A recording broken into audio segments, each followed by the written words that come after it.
ये question board exam में 2023 में पूछा गया था।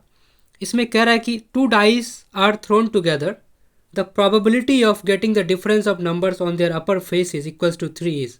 मतलब कि यानी हम दो डाइस को अगर थ्रो करते हैं तो उनके फेस पे, ऊपर पे, अपर फेस पे जो डिफरेंस है दोनों नंबर का, जैसे एक पे 6 आ गया एक डाइस पे, दूसरे पे 3 आ गया, तो दोनों का डिफरेंस हमेशा 3 आना चाहिए। 6 में से 3 घटाओ तो 3 आ गया, है ना।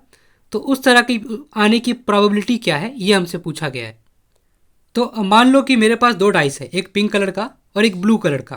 तो इस पे भी इतने नंबर आ सकते हैं, 1 2 3 4 5 6 इस पे आ सकता है, और 1 2 3 4 5 6 इस ब्लू वाले पे आ सकता है। दोनों को एक साथ मैंने फेंक दिया, है ना, क्योंकि टुगेदर बोला है, दो डाइस को एक साथ फेंका गया है। और उस पर 3 आने का जो सम डिफरेंस है दोनों नंबर का, कोई भी नंबर इस पे आ जाए, कोई भी नंबर इस पे आ सकता है, तो दोनों का डिफरेंस जो घटाएंगे दोनों नंबर को, तो 3 आने की प्रोबेबिलिटी पूछा गया है। सिंपल। देखो, मान लो पहले डाइस को मैंने फेंका तो उस पर 6 आ गया, जो पिंक है ना, मैं पिंक कलर से बना रहा हूँ। हाँ, तो मान लो कि पिंक वाले पे 6 आ गया, यहाँ पर 6 आ गया, और ब्लू वाले पे, पिंक पे 6 आ गया और ब्लू वाले पे 3 आ गया, तो दोनों का डिफरेंस 3 आ जाएगा। डिफरेंस शब्द का देखो मतलब घटाना नहीं है, सब्ट्रैक्ट नहीं है। डिफरेंस का मतलब है कि सिर्फ दोनों नंबर का डिफरेंस देख रहे हैं। मतलब 6 से 3 कितना डिफरेंस है, कितना डिफरेंस दोनों में, 3 डिफरेंस है ना। तो इसका उल्टा भी हो सकता है कि मान लो कि ब्लू वाले पे 6 आ जाए, ये समझ में आ रहा है, और पिंक वाले पे 3 आ जाए, तो भी डिफरेंस कितना है, अभी भी डिफरेंस 3 है। तुम ऐसे सोचो कि ये वाला डाइस, पिंक वाला डाइस पंकज का है, तो पंकज के डाइस पे 6 आ गया, और ब्लू वाला डाइस जो है वो बंटी का है, तो बंटी के डाइस पे 3 आ गया। ऐसा भी हो सकता है कि बंटी के डाइस पे 6 आ जाए और पंकज के डाइस पे 3 आए, है ना। दोनों अलग अलग चीज़ें हैं। पंकज के डाइस पे 6 आना और बंटी के डाइस पे 6 आना अलग अलग बातें हैं, है ना। वो कहेगा कि मेरे डाइस पे आया है, ये कहेगा मेरे डाइस पे आया है, तो दोनों अलग अलग है। अब तो समझ जाओगे जल्दी जल्दी, क्योंकि मान लो कि पंकज की डाइस पे 4 आ गया, पिंक वाले पे 4 आ गया और ब्लू वाले पे 1 आ गया, है ना। तो भी डिफरेंस कितना हो गया, 3 का डिफरेंस है दोनों में, ठीक है ना। मान लो कि उल्टा भी हो सकता है कि ब्लू वाले पे 1 आ गया और पिंक वाले पे, कलर बार बार बदलना पड़ रहा है यार, 4 आ गया, ठीक ना। लेकिन सही है, मज़ा भी आया समझने में इसको। ऐसा भी हो सकता है। और देखो, मान लो कि पिंक वाले पे 5 आ गया और ब्लू वाले पे कितना आ जाए, जो 3 हो जाए डिफरेंस, 2, इस पे 2 आ गया, या इस पे 5 आ गया और पिंक वाले पे 2 आ गया, ऐसा भी हो सकता है ना। यहाँ पर देखो, बंटी के डाइस पे 5 आया है और पंकज के डाइस पे 2 आया है। यहाँ पे पी से पंकज के डाइस पे 5 आया, बंटी के डाइस पे 2 आया है। अलग अलग चीज़ें हैं। और हो सकता है कुछ, और बताओ। अब इसके अलावा तो और कोई तरीका नहीं हो सकता डिफरेंस 3 लाने का, तो इतना ही है, इसको गिन लिया जाए क्या। देखो, एक तो ये हो गया, है ना, दूसरा ये हो गया, 2 3 4 5 और ये 6, तो 6 पॉसिबिलिटीज़ हैं टोटल। अब देखो, जो बुक में सैम्पल स्पेस लिखा होता है, उनके पास ब्लू और पिंक तो कलर होता नहीं है, तो वो इस तरह से लिखते हैं। वो भी मैं बताता हूँ कि एग्ज़ाम में हमें कैसे सोचना है। ये एक तो एक तरीका हो गया सबसे अच्छा।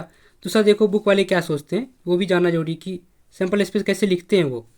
तो वो लिखते हैं कि मान लो कि पहले पे 6 आ गया, पहला और दूसरा मानते हैं कि पहले डाइस पे 6 आया, दूसरे डाइस पे 3 आया, ऐसे। या फिर पहले पे 3 आया, दूसरे पे 6 आया, ये भी सही है। या फिर मान लो पहले पे 4 आया, दूसरे पे 1 आया, ऐसा भी हो सकता है। या फिर पहले पे 1 आया, दूसरे पे 4 आया, ये भी हो सकता है। पहले पे मान लो 5 आया गेम की तरह है, दूसरे पे 2 आया, तो भी डिफरेंस 3 आ जाएगा ना।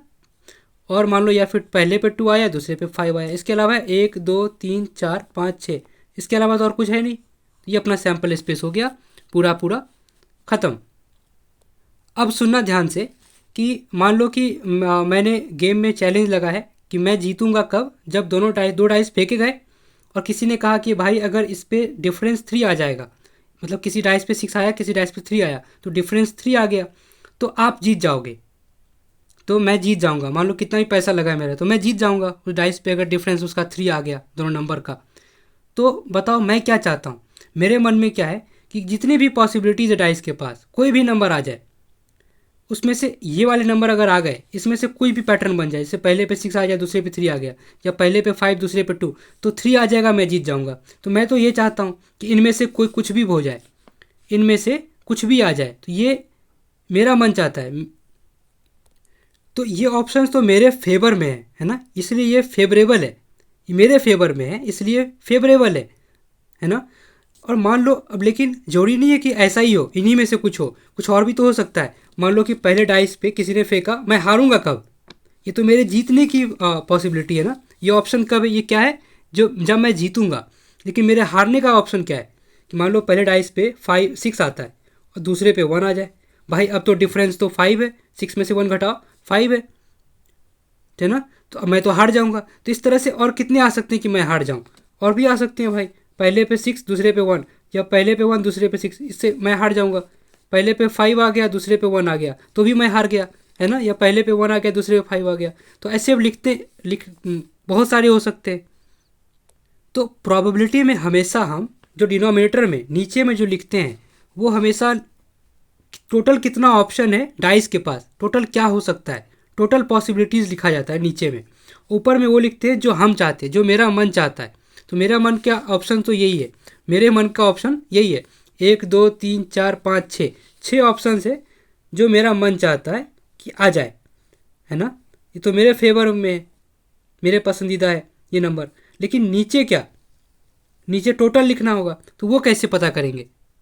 तो एक तो तरीका है कि ऐसे गिन लिया जाए कि पहले पे 1 आया, दूसरे पे 2 आया, है ना, पहले पे 2 दूसरे पे 1, पहले पे 3 दूसरे पे 1, पहले पे 1 दूसरे पे 3, ऐसे करके गिनते चले जाओ। लेकिन बहुत बड़ा नंबर आएगा, इसलिए हम गिनना नहीं चाहते। तो वो करके देख सकते हो एक बार घर पे खुद से, शुरुआत में बेहतर होगा कि गिना जाए।